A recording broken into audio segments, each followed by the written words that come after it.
Jay Smith served in the Army since before 9/11. He was eventually deployed to Iraq. It was Iraq. We were in 3rd ID during the 2003 when we invaded. Somewhere along the way, he developed a disease that would end his service. Something was just wrong. I just wasn't athletic anymore. That was probably the biggest thing. Everything hurt. It turned out to be multiple sclerosis and led him to being medically discharged. But he'd always been an artist. Now he had time on his hands, and he found art served as a form of therapy.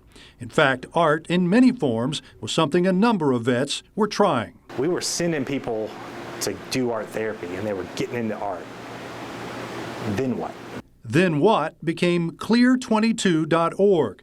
Think of it as Etsy or eBay for veterans. Vets sign up and can market their wares through the site, whether they are writers, painters, crafters, sculptors, photographers, or woodworkers. But what we can do is help them transition that hobby into a professionalism, or at least a side hustle. But that's not all there is to it. Smith and his wife Jody want to offer more, including grants for artists. To spend toward their art endeavors, whether that's, paying for fees into a writer's conference or buying new paint supplies, whatever that is, as long as it's in their art field. But it's also a place to exchange professional advice with how-tos on a variety of topics that members of the site can access. Allow the world to see the wide range, the spectrum of art created by veterans.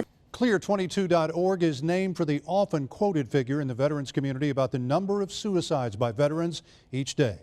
Bill Riles, WKRG News 5.